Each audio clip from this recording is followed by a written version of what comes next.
Good afternoon, everybody. My name is Lorena August. I am a substitute teacher in Uvalde. I have substituted for the past 4 years in our high school, in our junior high, in our middle schools, in our elementary schools. It's a job that I take seriously. It's a job I'm very passionate about. I have a background in fashion design with an associate's degree from IEDT and formerly known as Sanford Brown Colleges. Um, I am also a mother. I have two children, a 20-year-old and a 17-year-old daughter, and they are no longer going to school here in Uvalde, but I have chosen to continue living here and stay involved with the community. I've participated with numerous charity events concerning El Progreso Memorial Library. Um, as I've heard some of these other stories based on how gun violence has affected them personally, some things I can relate to, others I cannot. I myself am not heavily into politics. I do vote, but I understand that legislation does need to change, and I'm fully conscious of that. But I really feel like there are other things that a lot of people are not addressing. What we're seeing is the direct result and outcome pertaining to these violent acts happening all over the U.S. But prior to these initial physical acts taking place, there's something going on psychologically and sociologically within our American society. And it's happening everywhere. So, I mean, yes, people keep stressing mental health, mental health. I'm really proud to admit that I've been receiving therapy for many years. So I totally support therapy. I believe in psychiatry as well. Um, Medications, the right combination can do a world of difference in your own decision making and your own actions and your own choices in your personal and professional life, especially when you have a very fast paced, busy life. I'm also a small business owner. I do fashion design and consultation in Bexar County, San Antonio, Texas. I also participate in a lot of freelance productions in the fashion entertainment industry of San Antonio and Uvalde. And since this has happened to us in Uvalde as of last month, it has literally ripped apart our foundation. It's ripped apart our social foundation. It's ripped apart our perspective, our values. It's affected the very core of our beings. It's like your brain is on fire and the fire will not go out. It's caused almost a sudden hesitancy to continue pushing forward and to continue being strong and confident that we can overcome this together. I'm also a very faithful person.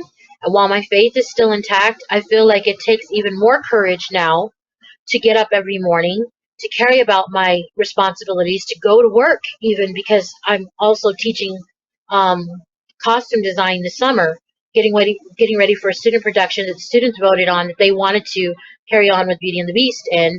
And if it weren't for my therapists, if it weren't for my church communities, if it wasn't for some of the parents and the children that have survived this audacity, I don't know where I would be at this point. All I do know is that we have to continue. Like I've spoken to Kids 5 about this. We have to continue with keeping our children alive. And I don't mean helping our children physically stay alive. At this point, the trauma that is affecting all of the children in Uvalde is going to continue to affect them for the rest of their lives. And so it's a matter of, you know, being more attentive emotionally, responding to them and, their psychological urgings, their fear, calming them, asserting ourselves as parents, as guardians, as teachers, as friends, in a manner in which we can learn to be more gentle, more compassionate, more empathetic, more understanding, cover it in love, and just kind of like walk with them. I have a niece that has been directly affected by this who was a survivor at Rob, and she's going through things right now that her own mother, my sister, doesn't even understand. Things that my sister's asked me about because me and my children have been through things in the past. And so I'm glad to be there for my family. I have students from the high school that still call me, just to check on me, and I check on them, and we pray together and we comfort each other. And I realize, this is not a small world. this is still happening. My real father is retired in North Carolina, just told me a couple of weeks ago after our shooting that there were 28 more shootings since then in the United States since Uvalde. And prior to Uvalde, we were the 33rd location, I believe. And so this coming into knowledge, I recall we did some training with drill lockdowns prior to COVID, 3 years, which was 3 years ago. And initially being on lockdown for 6 hours at the high school, it was it took a lot longer for us to get help than we anticipated. And you're when you're in a dark classroom with your students, you can hear them crying, you can see them shivering in the dark, you can hear them praying, you can hear them texting. I gave them permission to text their parents. Some of the parents tried to call, but we couldn't take calls. You're left in this moment of despair, where you really have to gather everything inside of you, not just for yourself, but for your students. And it's even harder when you're a mother, because you think, well, I know what it is to love my children, and these are my children as well. I teach them, I'm here for them every day, and I guide them and I entertain them and I show them new things. But now, you have to come from a stronger corner to like do everything you can to calm them down.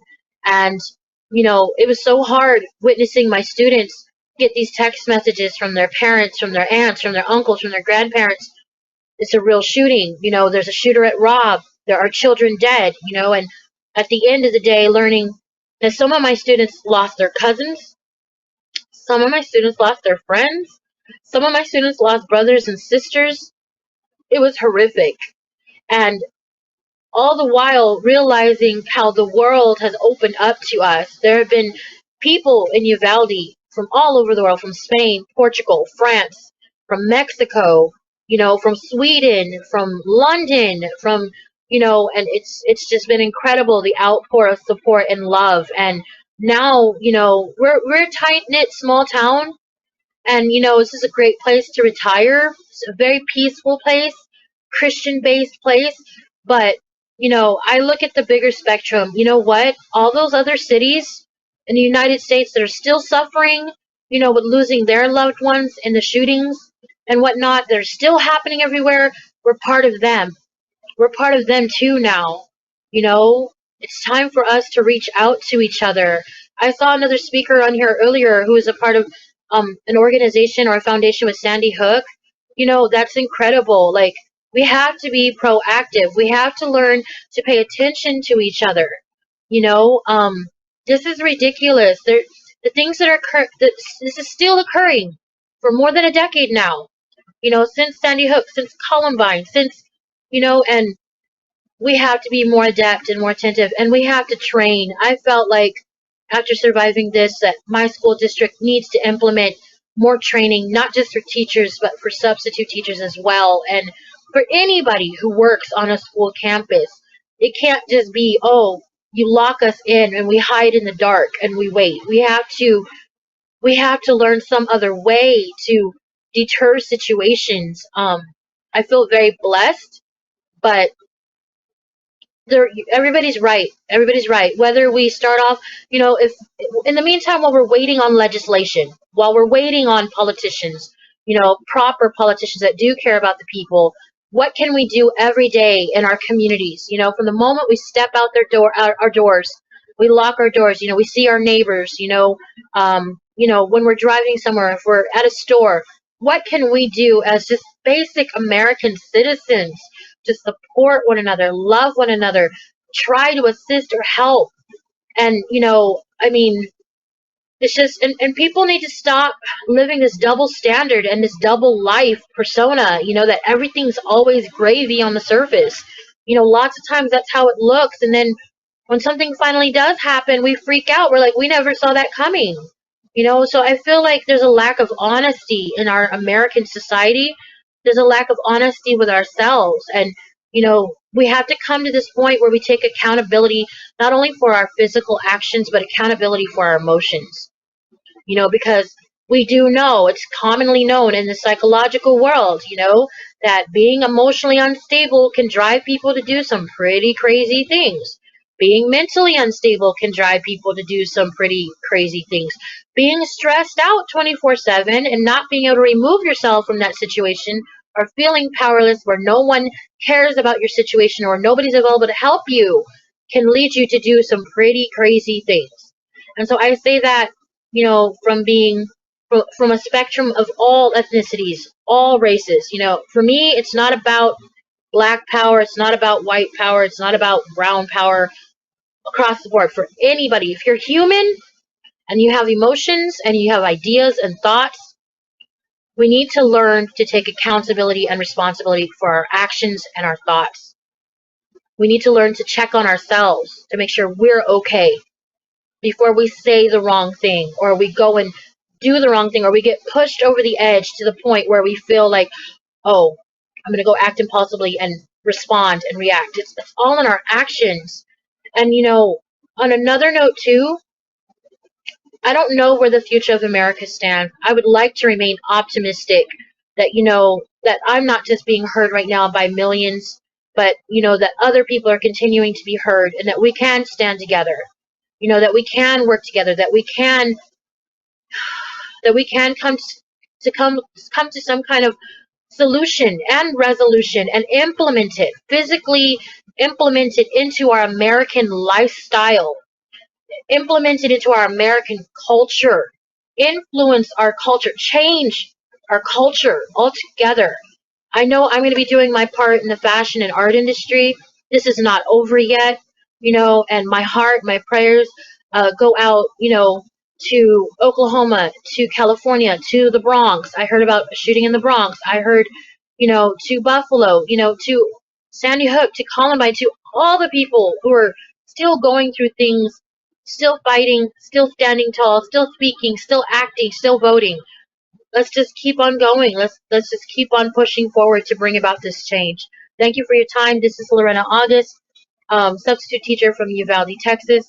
Small business owner, Lady Lyria's Fashion Consulting. You can find me on Facebook and Instagram and so on. If you ever have questions about what happened here in Uvalde, I would like to make myself available to guide you in the right direction. We've received a lot of support. We will continue to receive a lot of love and support, and I hope we do see the change that is very much needed. Thank you.